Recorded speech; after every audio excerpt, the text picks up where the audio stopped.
Roll action. Assalamualaikum warahmatullahi wabarakatuh.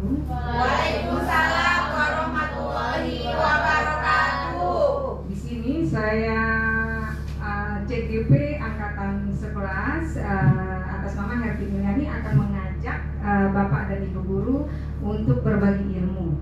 Di antaranya yaitu untuk menyampaikan budaya positif, yaitu 1.4. Nah, sebelumnya saya menyampaikan terima kasih kepada Bapak dan Ibu Guru yang telah menyediakan waktu untuk acara saya ini dalam rangka diseminasi budaya positif. Yang terhormat Bapak Ibu Kepala Sekolah, Ibu Erawati dan Bapak Ibu Guru, sebelum dimulai kita lebih baik membaca doa dulu. Berdoa mulai. Selesai.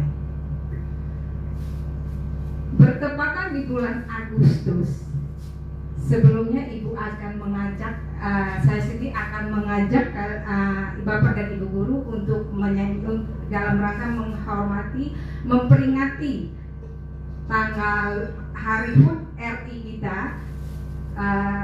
Kita akan menyanyikan lagu Indonesia Raya.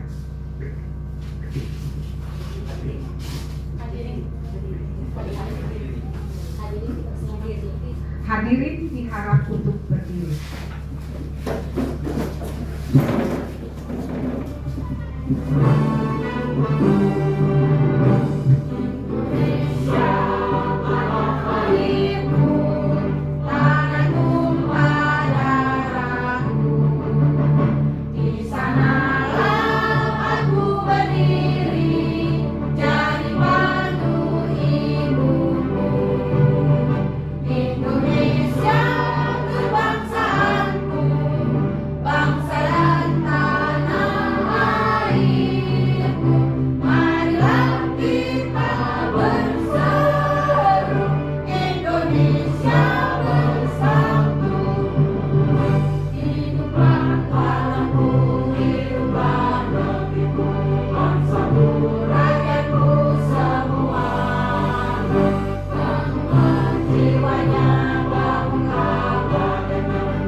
Hadirin diharap untuk duduk kembali.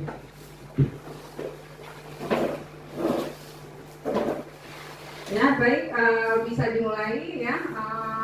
Sekarang saya sebagai calon guru penggerak Angkatan 11 atas nama Herti Mulyani akan menyebarkan pemahaman dan penerapan pengalaman budaya positif di SDN 01 Jurang Umum Tuang Bawang. Nah, pendidikan guru penggerak Angkatan 11, fasilitator saya yang paling kanan yaitu Bapak Agus Ruswandi. Di bagian tengah, pengajar praktis saya yaitu Naya Budi Utomo dan saya sendiri Herti Mulyani. Ya.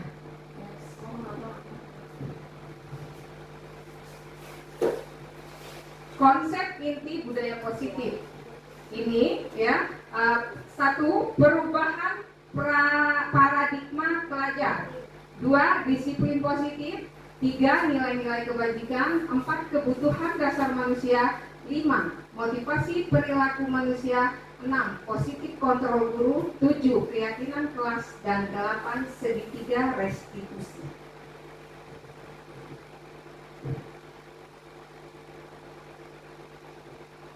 Pembelajaran paradigma baru yaitu pembelajaran Pancasila. Nah, pembelajaran di sini, pembelajaran paradigma baru memfokuskan peserta didik sebagai pusat dalam kegiatan pembelajaran. Melalui perencanaan siklus yang berkesinambungan, pembelajaran paradigma baru memberikan ruang yang lebih longgar pada pendidikan dalam menyusun perencanaan serta merumuskan asesmen yang sesuai dengan kebutuhan peserta didik. Nah, pembelajaran yang berorientasi pada penguatan kompetensi dan pengembangan karakter yang sesuai dengan dimensi profil pelajar Pancasila. Nah, di sini ada pelajar Pancasila paradigma. Paradigmanya yaitu profil Pancasila. Ini dilihat ada yang warnanya bermacam-macam warna ya Bapak Ibu ya. Di sini mandiri, terus beriman dan bertakwa kepada Tuhan Yang Maha Esa, berkebinekaan global, gotong royong, kreatif dan bernalar kritis.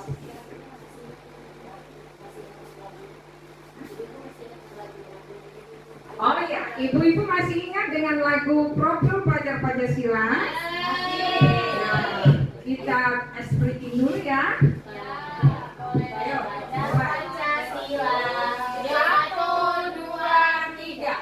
Pelajar Pancasila beriman dan bertakwa pada Tuhan Yang Esa dan berakhlak mulia, berkebinekaan global, gotong royong mandiri, kreatif dan bernalar kritis. sekali lagi.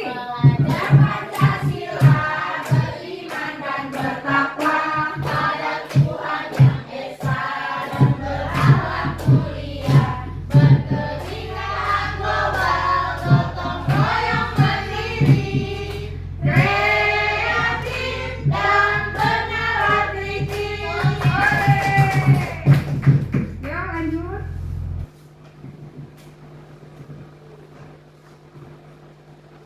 Nah, di sini kita melanjutkan ke miskonsepsi tentang teori kontrol.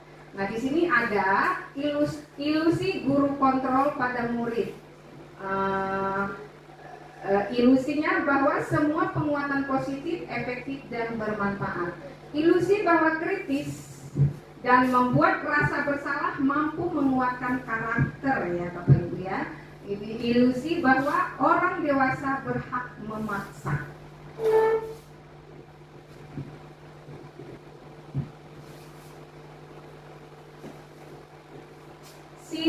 Stimulus, respon melawan teori kontrol dan pandangan tentang dunia. Di sini dibagi menjadi dua ya, stimulus respon tentang dunia dan teori kontrol tentang dunia. Kita arahkan dulu ke stimulus respon tentang dunia yaitu realistis ataupun kebutuhan kita bersama. Nah, semua orang melihat hal yang sama. Kita mencoba untuk mengubah orang agar berpandangan sama dengan kita ya. Perilaku buruk dilihat sebagai suatu kesalahan. Orang lain bisa mengontrol saya bisa mengontrol orang lain. Ada yang mau bantu untuk membaca? Ayo Bu Siti, semangat, ayo. Kita baca. Bu Alvina, ya. Ya, kita dengar bersama ya. Baik, stimulus respon tentang dunia. Yang pertama tentang realitas atau kebutuhan kita semua. Kedua, semua orang melihat hal yang sama. Ketiga, kita mencoba mengubah orang agar berpandangan sama dengan kita. Keempat, perilaku buruk dilihat sebagai suatu kesalahan. Yang kelima, orang lain bisa mengontrol saya. Yang keenam, saya bisa mengontrol orang lain. Yang ketujuh, pemaksaan ada pada saat bujukan gagal. Dan yang ketujuh, model berpikir menang ataupun kalah.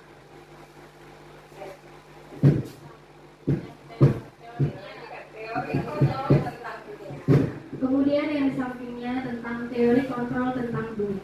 Yang pertama, realitas ataupun kebutuhan kita berbeda. Yang kedua, setiap orang memiliki gambaran berbeda-beda. Yang ketiga, kita berusaha memahami pandangan orang lain tentang dunia. Yang keempat, semua perilaku memiliki tujuan. Yang kelima, hanya Anda yang bisa mengontrol diri Anda. Yang keenam, Anda tidak bisa mengontrol orang lain. Yang ketujuh, kolaborasi dan konsensus menciptakan pilihan-pilihan baru. Dan yang terakhir, model berpikir menang-menang. Ya, ini ya untuk mengubah paradigma stimulus respon ke pendekatan teori kontrol. Ya, lanjut. Oh ya.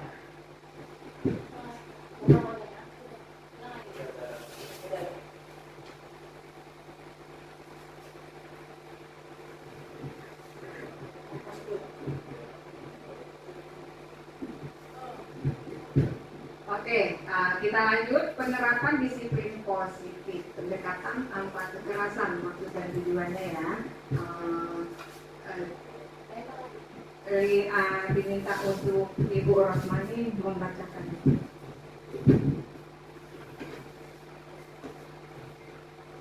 Penerapan disiplin positif. Secara umum, disiplin positif adalah suatu pendekatan untuk menerapkan disiplin dari dalam diri anak tanpa hukuman dan hadiah. Disiplin positif perlu diterapkan baik dalam lingkungan keluarga maupun lingkungan sekolah. Dengan menerapkan disiplin positif, diharapkan tidak kekerasan dapat dihindari. Pendekatan disiplin positif bukan mengenai anak atau peserta didik secara langsung, melainkan bagaimana cara orang dewasa memberikan dampak dan pengaruh positif kepada anak atau peserta didik. Pendekatan disiplin positif menitik beratkan pendekatan yang positif tanpa kekerasan, memotivasi, merefleksi kesalahan, menghargai, membangun logika dan bersifat jangka panjang.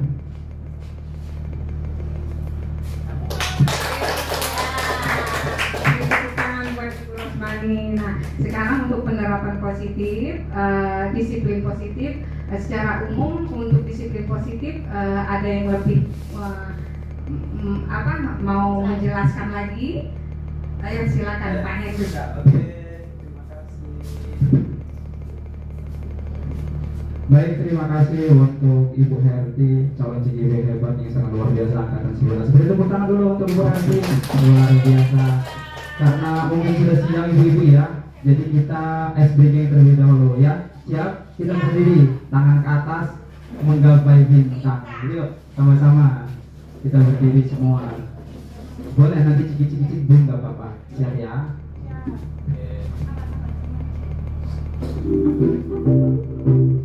Semangat ibu-ibu ya, tangannya ke atas ya. Yuk, saya lepas mikrofonnya.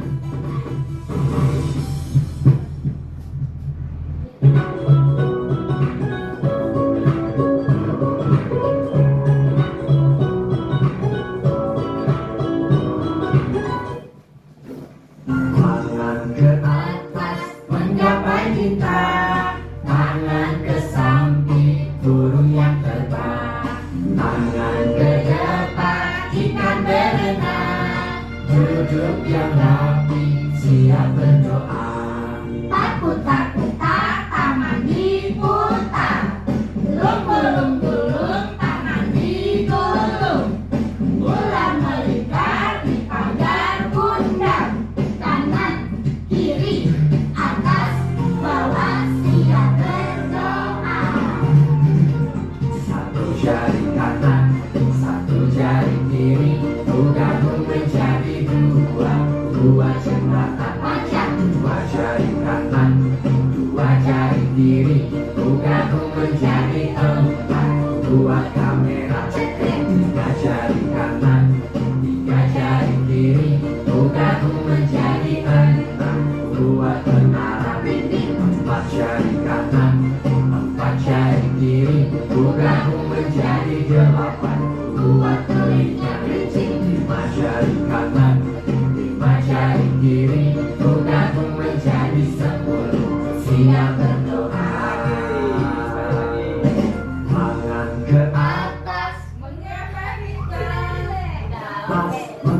Naik pincang, tangan ke samping, burung yang terbang. Tangan ke depan, ikan berenang. Penduduk yang rapi, siap berdoa. Takut-takutan, taman diputar. Gulung-gulung, taman digulung. Ular melingkar di pagar bundar. Kanan, kiri, atas, bawah, siap berdoa. Satu jari kanan, satu jari kiri, gabung menjadi dua jembatan panjang. Dua jari kanan, dua jari kiri, gabung menjadi empat. Buat kamera cetek. Tiga jari kanan, tiga jari kiri, gabung menjadi enam. Buat menara tinggi. Empat jari kanan, empat jari kiri, gabung menjadi delapan. Buat telinga bencin. Lima jari kanan, lima jari kiri, gabung menjadi 10. Siap berdoa. Terima kasih Ibu atas semangatnya, luar biasa ya. Oke, saya tadi disuruh memaparkan lagi ya. Oke, menjelaskan lagi tentang penerapan disiplin positif, yaitu pendekatan tanpa kekerasan. Sangat luar biasa. Terima kasih untuk Ibu Herti sudah memberikan kesempatan saya untuk menjelaskan lagi kepada teman-teman semua. Secara umum, disiplin positif adalah suatu pendekatan untuk menerapkan disiplin dari dalam diri anak tanpa hukuman dan hadiah. Ini menurut saya ibu-ibu ya, tanpa hukuman dan hadiah ya. Jadi ketika kita memberikan pelajaran kepada anak-anak, tidak boleh dihukum lagi ya. Juga tidak boleh diiming-iming hadiah. Ini menurut pemahaman saya ya, nanti akan jelaskan lebih lanjut lagi. Jadi kamu maju ke depan, contoh ya, contoh ini sepemahaman saya. Contoh, maju ke depan silakan nak. Besok kalau kamu bisa menghafal ini, dapat hadiah ini. Itu ya tanpa hadiah menurut saya ya. Kemudian disiplin positif perlu diterapkan baik dalam lingkungan keluarga maupun lingkungan sekolah. Jadi bukan hanya di sekolah saja ibu-ibu disiplin positif itu ya, menurut saya ya. Kemudian bisa juga di lingkungan rumah. Iya, terima kasih. Dengan menerapkan disiplin positif, diharapkan tidak ada lagi kekerasan yang dapat dihindari. Jadi kekerasan itu bisa kita hindari karena kita mengetahui disiplin positif. Jadi kita nggak marah-marah lagi sama anak-anak. Kalau kita marah cukup lulus dada, istighfar, astagfirullahaladzim, istighfar aja, lulus dada. Apa ya? Ibaratnya apa? Memberikan disiplin positif kepada anak-anak. Kenapa? Menurut saya ibu-ibu ya, ini sepemahaman saya berbagi pengalaman ya. Dulu saya pernah diajar guru apel. Saya pintar ibu-ibu sekalian. Saya pintar perkalian 1 sampai 100. Tetapi bukan pintarnya yang saya ingat. Apa? Pukulannya. Dia suruh saya maju ya, hukumannya yang saya ingat. Dia suruh saya maju perkalian 8, perkalian 9. Saya hafal. Sampai sekarang saya hafal, bahkan di luar kepala 1 sampai 100 di luar kepala. Apa yang saya ingat? Pukulannya. Oh, ibu itu dulu mukul saya. Jelasnya ternyata yang diingat anak-anak didik kita. Begitu juga saya. Oh, sekarang saya sudah jadi guru. Ternyata saya sudah menjadi guru. Ketika saya menerapkan kepada anak-anak, saya memukul anak, nanti apa yang diingat? Yang jeleknya, yang baiknya nggak ada. Itu mulai dari sekarang. Diri saya pribadi, ibu-ibu ya, diri saya pribadi agar bisa menerapkan budaya positif tersebut kepada anak-anak, disiplin positif yang kita tidak boleh marah lagi kepada anak-anak, apalagi main tangan, apalagi sampai pelipis luka. Dulu pernah SD pelipis luka karena ibu itu mungkin jengkel, dia melempar mistar dulu itu beda dengan mistar sekarang. Mistar panjang dia melempar, pelipisnya pecah. Ya, sekarang juga ada HAM ya, nggak boleh lagi ada undang-undang perlindungan anak dan lain sebagainya. Kita dibatasi dengan itu. Oke, selanjutnya pendekatan disiplin positif bukan mengenai anak-anak peserta didik secara langsung, melainkan bagaimana cara orang dewasa memberikan dampak pengaruh positif kepada anak dan peserta didik. pendekatan disiplin positif menitikan berat, pendekatan yang positif tanpa kekerasan. Jadi kita menitik beratkan kepada anak tanpa kekerasan lagi, ya. Selalu memberi motivasi, ya. Ini mungkin sepemahaman saya memberi motivasi itu contoh. Ini sepemahaman saya ya ibu-ibu ya, bukan menggurui, terutama untuk CGP, bukan menggurui. Contoh, saya memberikan semangat untuk anak yang membaca. Perlu ibu-ibu ketahui, saya tidak mengajar anak itu membaca, cuma memberi semangat. Jadi anak-anak itu, karena saya mempunyai program Bu, programnya adalah Sami Saku. Jadi 1 minggu 1 buku. Jadi anak-anak itu saya memberi motivasi untuk, ayo baca. Kamu sakit sampai mana? Ini menurut saya ya, menurut saya. Sampai mana. Kemudian anak itu ternyata ketika dia maju ke depan, ya, saya panggil lagi, oh ternyata dia sudah berhasil. Ya, terima kasih untuk Ibu Heti yang memberikan saya semangat ya untuk maju ke depan dan memberi saya apresiasi untuk memaparkan tentang pendekatan tanpa kekerasan kepada anak. Takbir, Allah Akbar. Takbir lagi, Allah Akbar. Kita beri tepuk hebat untuk Ibu Heti, boleh? Boleh? 1, 2, 3. Tepuk hebat. Bu Heti hebat. Bu Hera hebat. Kita hebat. Semua hebat. Yeay. Oke, tepuk tangan. Terima kasih Bu Heti.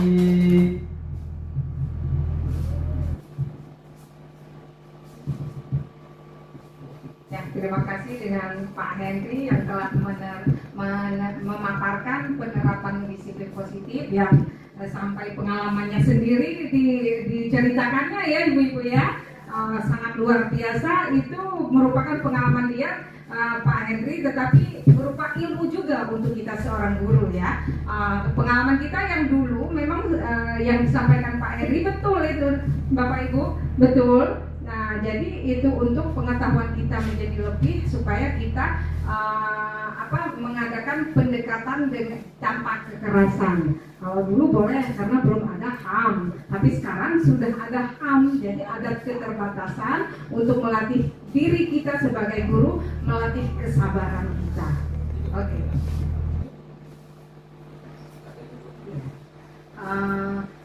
Sampai di sini jelas ibu-ibu? Jelas. Yuk, next. Kita lanjutkan ya, nilai-nilai kebajikan. Nah, nilai-nilai kebajikan universal. Di sini, nilai-nilai kebajikan adalah sifat positif manusia yang merupakan tujuan mulia yang ingin dicapai setiap individu. Nilai-nilai tersebut bersifat universal dan melintas bahasa, suku bangsa, agama maupun latar belakang. Profil pelajar Pancasila: beriman dan bertakwa kepada Tuhan yang Maha Esa dan berakhlak mulia. Ini nyanyian ya, nyanyian seperti tadi yang telah kita speaking. Mau speaking lagi? Mau. Yuk, kita tanpa musik ya. Yuk, 1, 2, 3. Beriman bertakwa, beriman dan bertakwa kepada Tuhan yang Esa dan berakhlak mulia. Menurutkan Tuhan, bertakwa yang mandiri, kreatif dan bernalar-ciri. Profil pelajar Pancasila: beriman bertakwa pada Tuhan yang Maha Esa dan berakhlak mulia, mandiri, bernalar kritis, berkeanikaan global, bergotong royong dan kreatif. Sementara IBO, Primary Year Program PYP, sikap murid yaitu toleransi, rasa hormat, integritas, mandiri, menghargai, antusias, empati, peingintahuan, kreativitas, kerjasama, percaya diri dan komitmen. Ya, di sini berarti siswa kita tuntut untuk bertoleransi, ada rasa hormat dengan guru, ya, berintegritas, mandiri, itu yang terutama ya untuk anak-anak SD kita. saling menghargai, mempunyai antusias untuk antusias untuk mendapatkan ilmu pengetahuannya ya. Nah, empati, keingintahuannya, berkreativitas, kerjasama itu yang terutama ya, bersosialisasi sesama teman, percaya diri dan mempunyai komitmen. Ya, lanjut.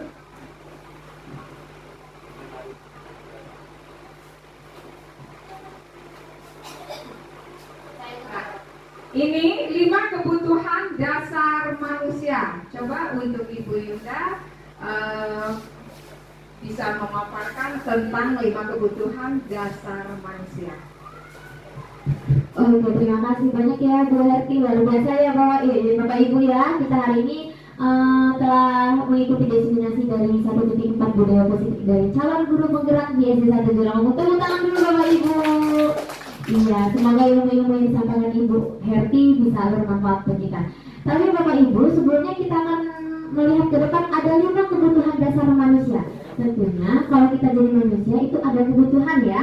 Ada kebutuhan pangan, sandang, segala macam. Dan ini juga ada 5 kebutuhan dasar manusia yang akan dipaparkan oleh Bu Herti. Yang pertama yaitu bertahan hidup. Tentunya kita manusia ya Bapak Ibu, kita akan bertahan hidup. Dengan cara apa bertahan hidup? Nah, dengan makanan, pakaian, tempat tinggal, keamanan, dan kesehatan. Kalau kita cuma bertahan hidup tanpa menggunakan hal-hal yang dipaparkan ini, sepertinya tidak bisa ya Bapak Ibu ya. Bukan tidak bisa, mungkin kurang lengkap untuk kita bertahan hidupnya.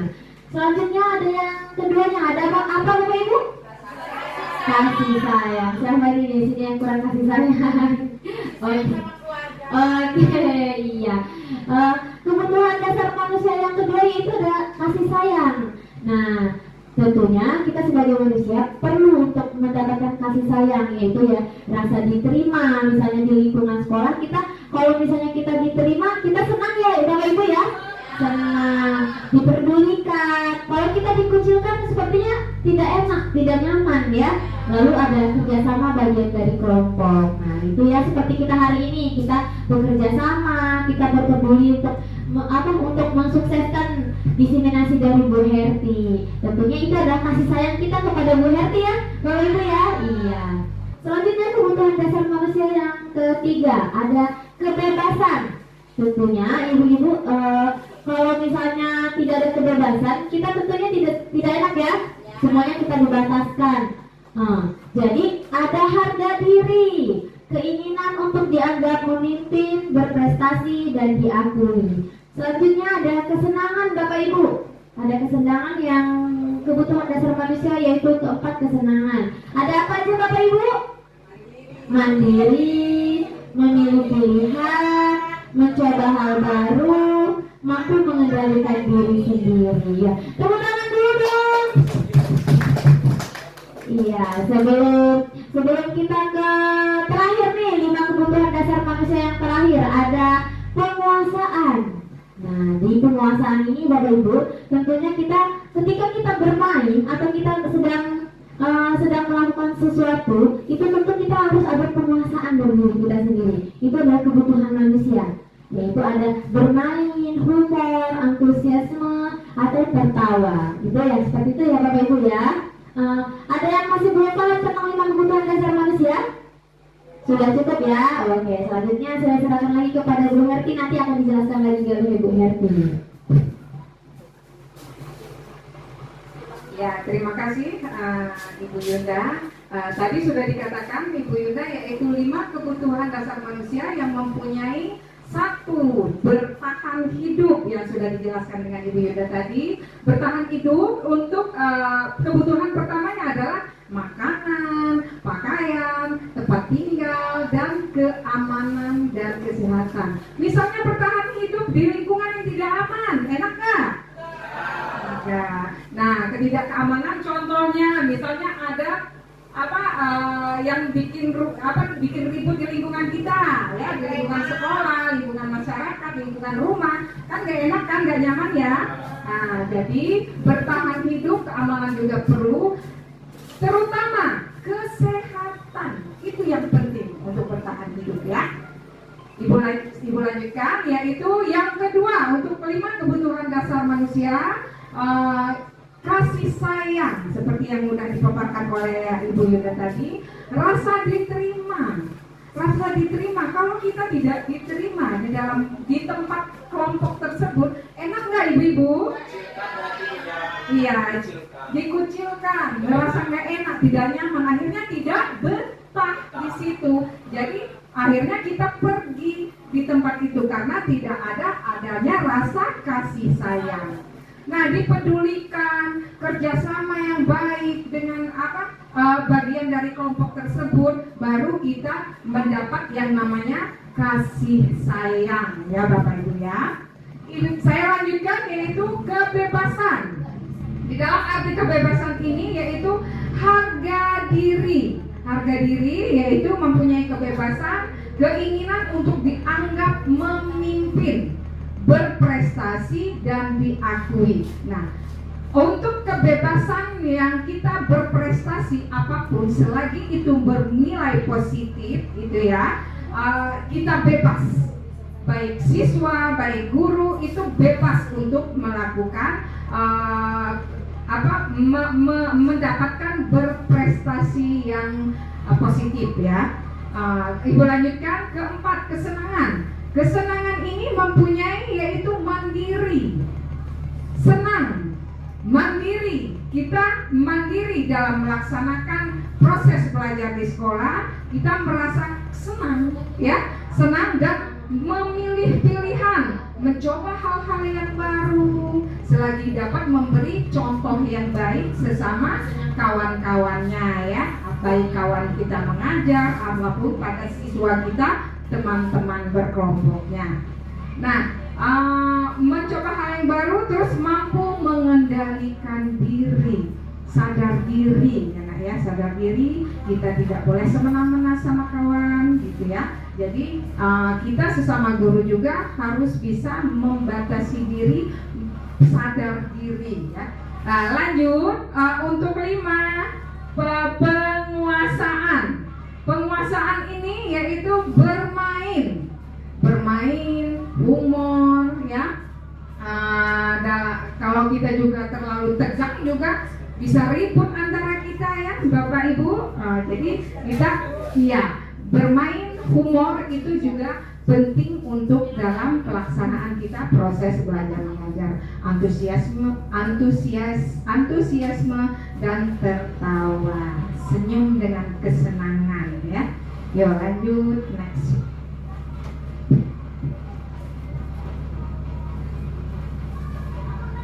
Nah, di sini motivasi perilaku manusia, ya. Coba Ibu Mentari.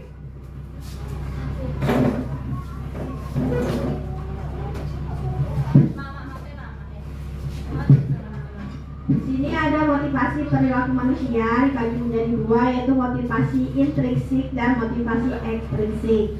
Motivasi intrinsik yaitu motivasi yang timbul dari dalam diri individu sendiri tanpa ada paksaan, dorongan orang lain, tetapi atas dasar kemauan sendiri.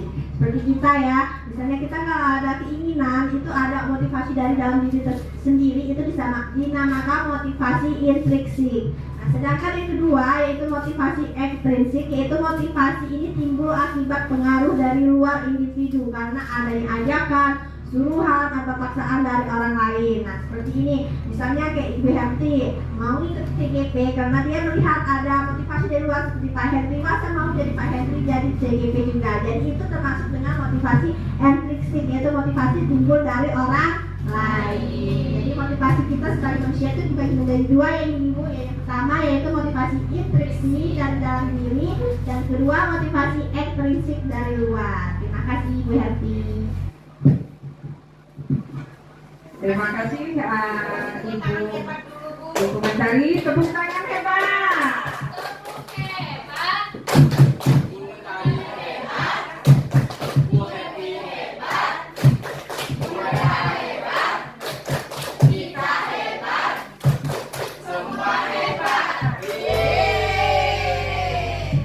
Terima kasih dengan Ibu Mentari yang telah memaparkan motivasi perilaku perilaku manusia yang mempunyai dua, yaitu motivasi intrinsik dan motivasi ekstrinsik. Di dalam motivasi intrinsik ini, motivasi yang timbul dari dalam individu sendiri tanpa ada paksaan orang lain, tetapi atas dasar kemauan sendiri.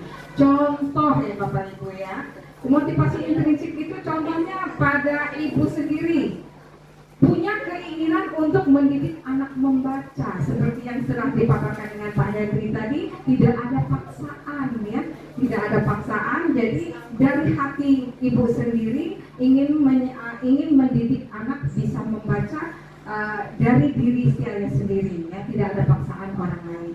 Nah, contoh motivasi ekstrinsik itu motivasi yang timbul akibat pengaruh dari luar individu karena adanya ajakan, suruhan, dan paksaan dari orang lain. Nah, seperti contoh yang dikatakan Ibu Mentari tadi, tadinya Ibu Herti tidak kepingin loh menjadi jadi guru penggerak, cuman karena melihat contoh dari teman-teman kita, kok ada kemajuan dalam sekolah, disiplin ataupun cara mendidik siswa, kok mereka bisa merubah diri, kenapa saya enggak? Nah itu ya motivasi dari ekstrinsik, dukungan dari orang.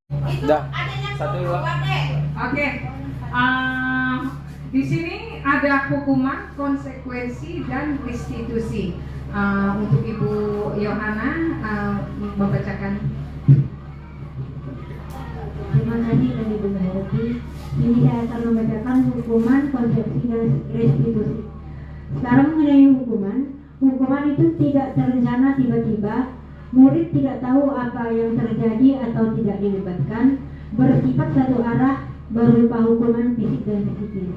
Sekarang konsekuensinya, terencana sesuai aturan, murid dibuat tetap tidak nyaman, sikap guru selalu mematuhi aturan murid, dan restitusinya, proses menciptakan kondisi bagi murid untuk memperbaiki kesalahan, proses kolaborasi yang mengajar murid untuk mencari solusi sendiri. Terima kasih.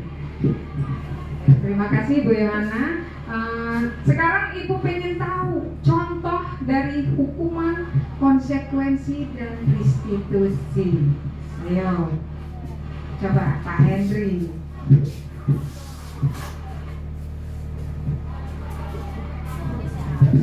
Baik, terima kasih untuk Ibu Herti yang kedua kalinya saya maju ke depan ya, diberikan kesempatan untuk dua kali maju ke depan. Terima kasih. Tepuk tangan dulu untuk kita semua. Masih semangat ya ibu-ibu ya. Masih semangat, alhamdulillah. Ini baik. Kita semangat semua, alhamdulillahirabbil alamin. Selanjutnya ini saya diberikan Ibu Herti untuk berbagi pengalaman ya ibu-ibu ya. Berbagi pengalaman tentang hukuman. Apa sih hukuman itu? Wah, sangat-sangat tidak elok ya. Kalau zaman sekarang, apalagi kurikulum merdeka, ibu-ibu sekalian, kita masih menghukum anak. Sifatnya adalah menghukum anak. Tetap ada kekerasan di dalamnya. Walaupun itu sifatnya adalah omongan. Suatu contoh, tidak terencana atau tiba-tiba. Ya, kenapa? Kita datang dari sekolah, ya dari rumah, ya kita jalan dari rumah, mungkin ada masalah dari rumah, kita melihat anak telat. Ya anak telat, datang telat, memang kita standby. Tiba-tiba anak telat duduk dia masuk. Ya, dia telat. Maaf bu, ketok pintu, saya terlambat. Darah kita naik, apalagi ada masalah di rumah, darah kita naik. Terus kamu kenapa telat? Sampai kita marah-marah sebagai marah-marah, meluapkan emosi kepada anak tersebut. Kita suruh apa anak tersebut? Hormat kepada bendera 1 jam. Bermanfaat nggak kira-kira ibu-ibu?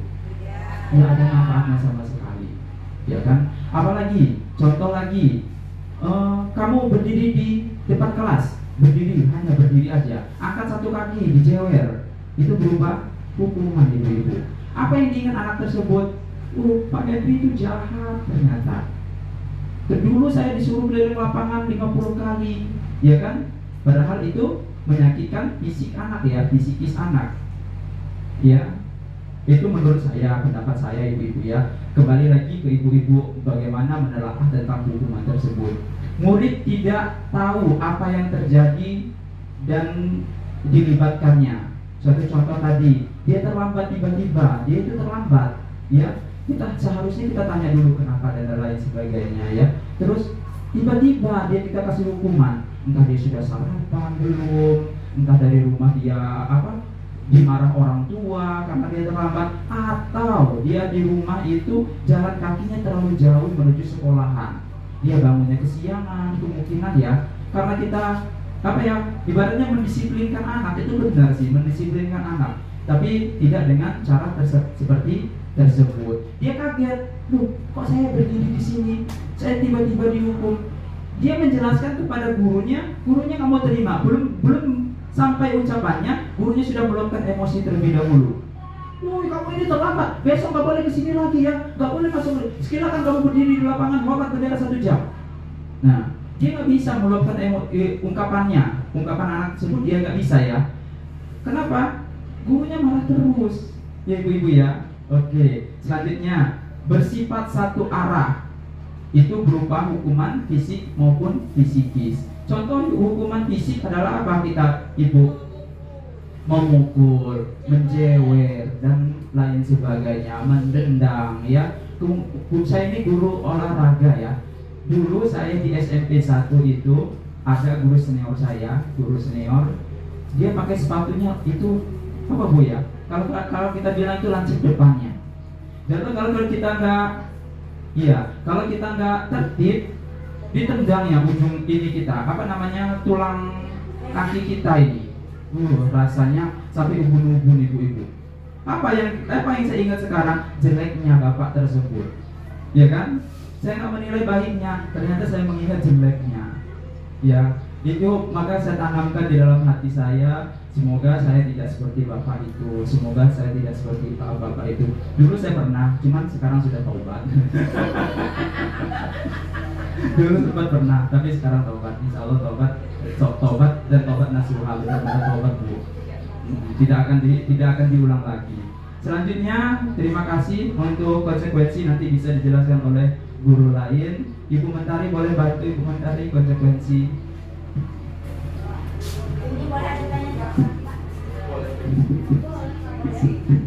Ya, untuk konsekuensi silakan untuk Ibu Mentari. Oke, yang kedua itu konsekuensi. Nah, konsekuensi ini beda dengan hukuman ya Bapak Ibu. Konsekuensi ini kita telah membuat aturannya dengan anak-anak ya, seperti kita membuat keyakinan kelas ya di kelas tersebut. Nah, ketika kita langgar keyakinan kelas itu sudah ada hukumannya. Nah, ini konsekuensi itu terancam sesuai dengan terencana, sesuai aturan, itu telah kita sepakati bareng-bareng dengan anak-anak. Terus murid dibuat tetap tidak nyaman karena tetap ada hukuman di dalam peraturan tersebut. Lalu yang ketiga itu sikap guru selalu memonitor murid, yaitu selalu mengingat-ingat anak tersebut apa sih kesalahan anak tersebut. Jadi konsekuensi ini tetap ada hukumannya, tetapi hukumannya itu telah disepakati dengan anak-anak tersebut.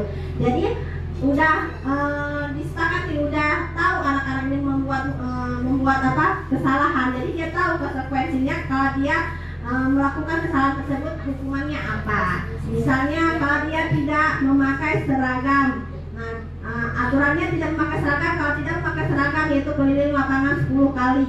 Nah, anak-anak itu sudah tahu kalau muridnya cuma memantau aja, dia tidak memakai topi. Hukumannya konsekuensinya yaitu keliling lapangan 10 kali. Anak dan guru dan murid sama-sama sepakat tentang peraturan tersebut. Terima kasih Bu Herti.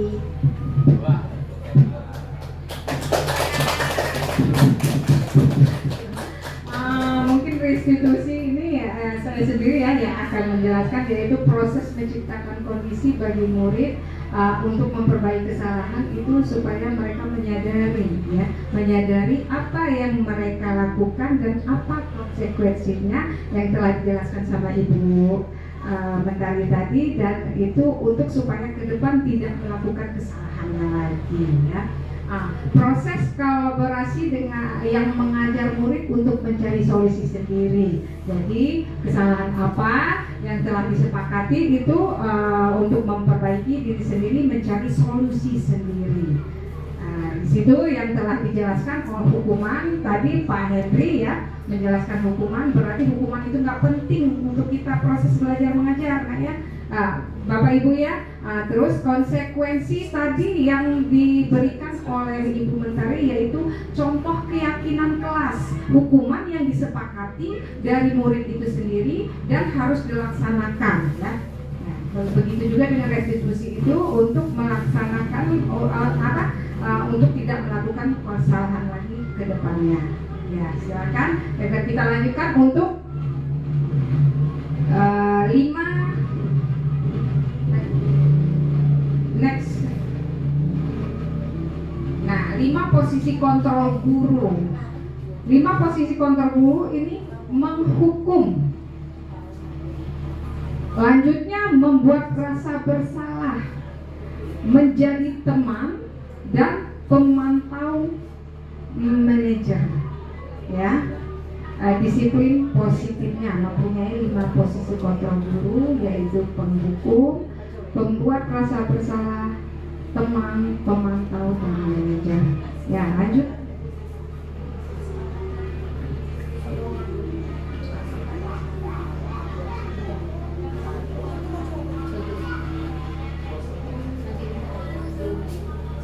Ya, next. Nah, kasus siswa lupa bawa topi. Seperti kemarin pernah terjadi ya, siswa lupa bawa topi.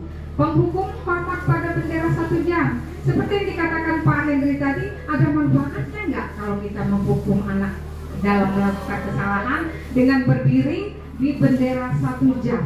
Yang ada hanya ingatan anak tersebut, kita ini guru yang jahat, yang tidak bisa terima dengan hukuman yang dilakukan oleh anak murid tersebut ya.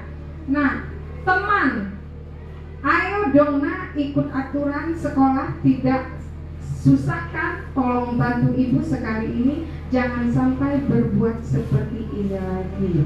Kita ya memberikan suatu kalimat kepada siswa dengan cara yang baik-baik, mudah-mudahan akan teringat ya, teringat di memorinya. Jadi saya tidak akan melakukan kesalahan ini lagi. Jadi untuk ke depan dia tidak akan pernah lupa lagi untuk membawa topi ya, karena itu disiplin di sekolah dalam melaksanakan dalam kelengkapan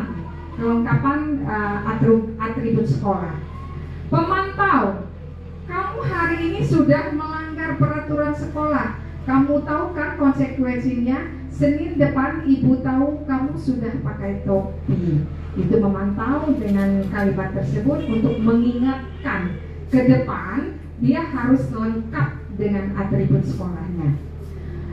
Membuat rasa bersalah, Bapak Ibu harus beberapa kali lagi Bapak Ibu bilang topi setiap Senin dipakai, ibu kecewa dengan kami.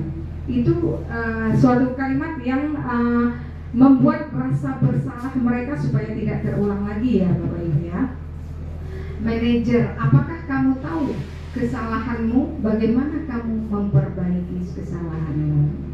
Nah di sini setiap dalam melakukan kesalahan, bagaimana cara memperbaiki untuk kesalahan ke depan itu supaya tidak melakukan kesalahan lagi.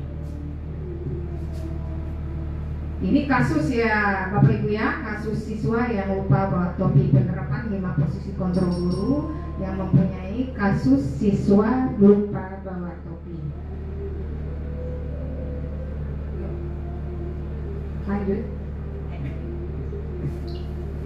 Nah, keyakinan kelas ya seperti yang telah disampaikan ke sama Ibu Mentari tadi. Keyakinan kelas ini adalah kesepakatan antara siswa dengan guru ya. Kesepakatan apapun yang dilakukan kesalahan, apapun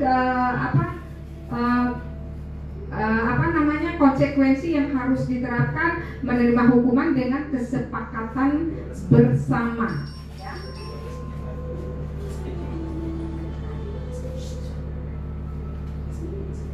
keyakinan kelas. Mengapa keyakinan kelas? Mengapa bukan peraturan kelas?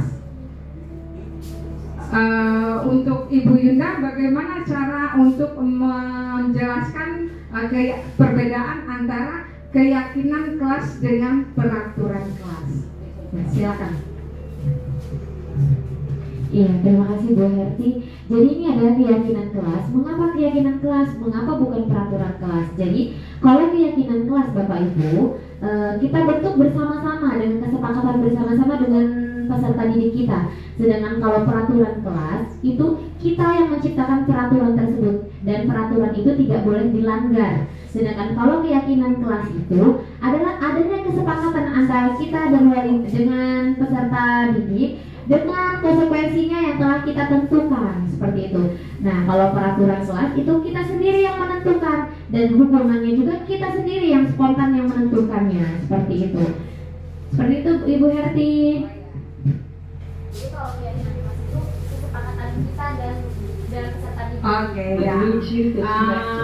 Keyakinan kelas itu yang telah dijelaskan oleh Ibu Yunda, yaitu perbedaan keyakinan kelas dengan peraturan kelas. Keyakinan kelas itu yaitu disepakati oleh guru dan siswa, sedangkan peraturan kelas itu hanya guru saja yang mengadakan peraturan tersebut. Yuk kita ice breaking dulu ya.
Tepuk tangan.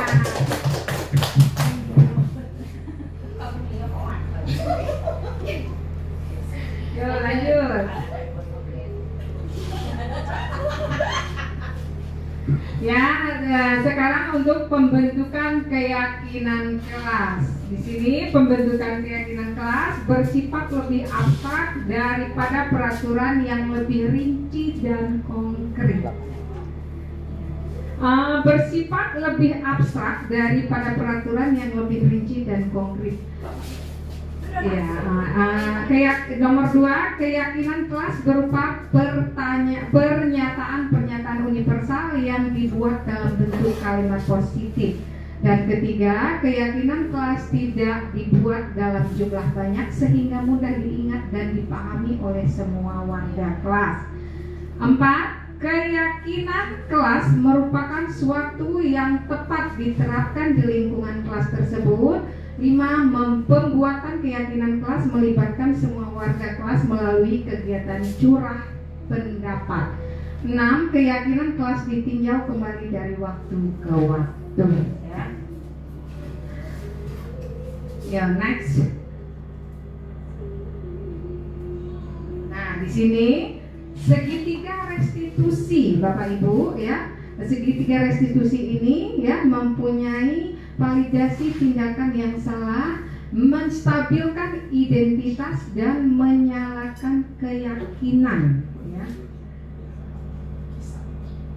Oh.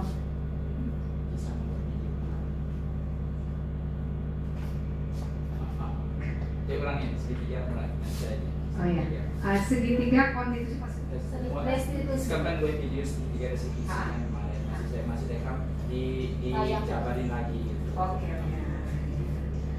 Nah, seperti segitiga restitusi kemarin saya pernah membuat segitiga restitusi tentang keyakinan kelas yang anak datang ke sekolah tidak memakai perlengkapan dasi.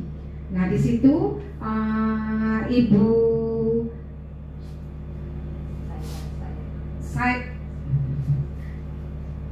saya panggil ya siswanya ke kantor untuk melaksanakan segitiga restitusi ini.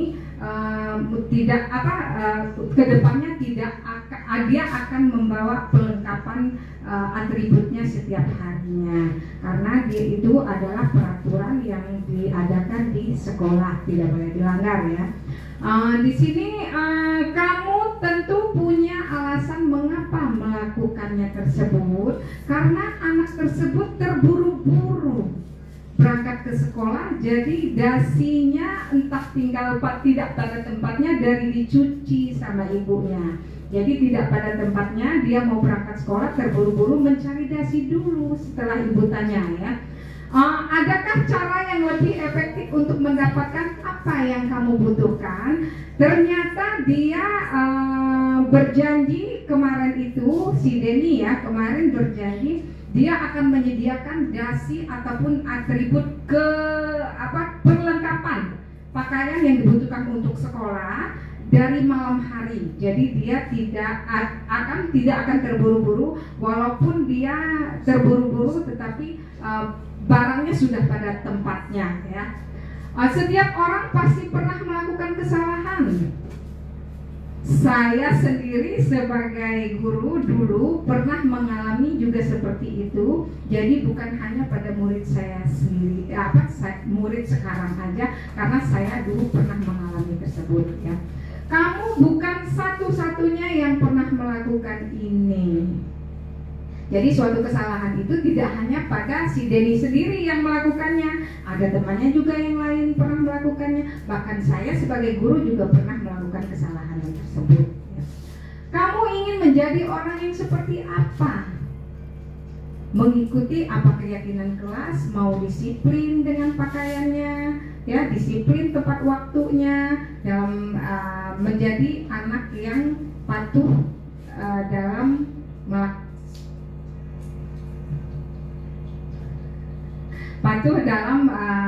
melengkapi atribut tersebut. Keyakinan kelas apa yang telah disepakati? Nah, keyakinan itu yang telah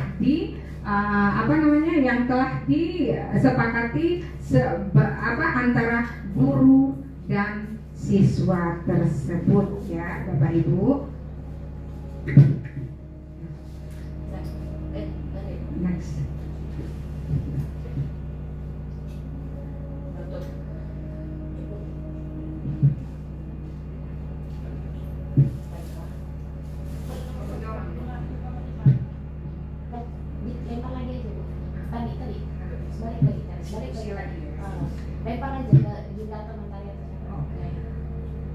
Nah, dalam segitiga restitusi ini ada yang mau lebih menjelaskan lagi? Ya, Ibu Linda. Oke, ibu-ibu, ketemu lagi dengan saya ya. Di sini ada segitiga restitusi. Ibu-ibu, ini bagus sekali untuk kita terapkan di sekolah. Jika kita mengatasi suatu masalah di sekolah, nah kita terapkan segitiga restitusi. Ini ilmu yang bermanfaat banget untuk kita terapkan di sekolah. Di sini ada 3. Kenapa dia segitiga restitusi? Karena ada 3 langkah yang harus kita gunakan untuk mengatasi suatu masalah, yang dimana masalah itu anak tersebut yang akan menentukan solusinya. Yaitu langkah pertama yaitu validasi tindakan yang salah. Kita tanya dulu, kamu tentu punya alasan mengapa melakukan itu, nak. Nah, seperti itu. Atau bisa juga, adakah cara yang lebih efektif untuk mendapatkan apa yang kamu butuhkan, nak? Itu termasuk ke dalam validasi tindakan yang salah. Selanjutnya ada menstabilkan identitas. Nah, Bapak Ibu, setelah kita validasi tindakan yang salah, atau bisa kita tanyakan dulu, kita panggil anaknya, kita tanyakan, nak, Pak, misalnya Alvina tahu tidak Ibu panggil ke sini kenapa? Nah, nanti anak itu sendiri yang menjawab, iya Bu, saya lupa bawa topi waktu upacara. Nah, itu kita validasi tindakan yang salah dia, agar dia tahu kesalahan apa yang telah dia lakukan. Setelah dia sudah memvalidasi tindakan yang salah, kita stabilkan. Nah, dengan cara, nah, setiap orang pasti pernah melakukan kesalahan. Ibu juga pernah melakukan hal yang tersebut. Tapi di sini ibu tidak mau tahu siapa yang salah ataupun benar, atau ibu juga tidak mau mencari siapa yang salah ataupun benar. Nah, kamu bukan satu-satunya yang pernah melakukan ini, ibu juga pernah. Nah, kita stabilkan dulu agar anaknya mau bercerita dengan kita. Setelah itu baru kita menanyakan keyakinan kelas yang telah dibentuk di dalam kelas tersebut, ibu-ibu. Seperti keyakinan kelas apa yang telah kita sepakati, nak. Misal kalau anak-anak buang sampah sembarangan, sedangkan keyakinan kelas sebelum kita memulai pembelajaran di awal tahun itu, awal pembelajaran kita ada keyakinan kelas buang sampah pada tempatnya, sedangkan anak melakukan kesalahan tersebut. Kita tanya, kita gunakan segitiga restitusi. Yang terakhir yaitu kamu ingin menjadi orang yang seperti apa. Nah, itu otomatis anak-anak itu akan mendapatkan solusinya sendiri. Seperti itu. Sudah paham Bapak Ibu dengan segitiga restitusi? Sudah. Mudah-mudahan kita sama-sama bisa menerapkan di SDN 01 Jorongkubung ya Bapak Ibu ya. Oke. Ya, terima kasih dari Ibu Yunda untuk menjelaskan segitiga restitusi, yaitu segitiga restitusi validasi tindakan yang salah itu udah dijelaskan dengan Ibu Yunda tadi. Ya, kamu tentu punya alasan mengapa melakukan kesalahan itu. Adakah cara yang lebih efektif untuk mendapatkan apa yang kamu butuhkan? Nah, setelah itu baru menstabilkan identitas tadi yang dijelaskan Ibu Yunda untuk seorang yang dengan melakukan kesalahan itu bukan hanya dia sendiri yang melakukan kesalahan, tetapi kita semua juga pernah melakukan kesalahan tersebut. Dan selanjutnya untuk menanyakan keyakinan, bagaimana kamu ingin menjadi orang yang seperti apa? Nah, contoh yang dikatakan Ibu juga tadi, misalnya membuang sampah sembarangan. Bagaimana cara melakukan supaya menyadari kesalahannya tersebut? Lanjut. Nah, di sini penutup yaitu dalam penerapan disiplin positif kita mampu mengontrol diri dan merefleksikan diri sebagai guru among atau manajer untuk menentukan murid menjadi insan yang mandiri, merdeka dalam belajar serta bertanggung jawab. Di sini dalam disiplin positif ya kita mampu mengontrol diri. Kita sebagai guru bisa mengontrol diri walaupun anak-anak melakukan kesalahan, kita harus bisa mengontrol diri. Tidak hanya cepat-cepat melaksanakan dengan emosi ya Bapak Ibu ya. Jadi dengan kita menerapkan pelajaran diseminasi ini, kita harus bisa menambah pengetahuan tersebut. Tidak boleh memakai emosi diri, tetapi dengan mengontrol diri walaupun bertemu dengan siswa melakukan kesalahan. Saya akhiri. Wabillahi taufiq wal hidayah. Wassalamualaikum warahmatullahi wabarakatuh.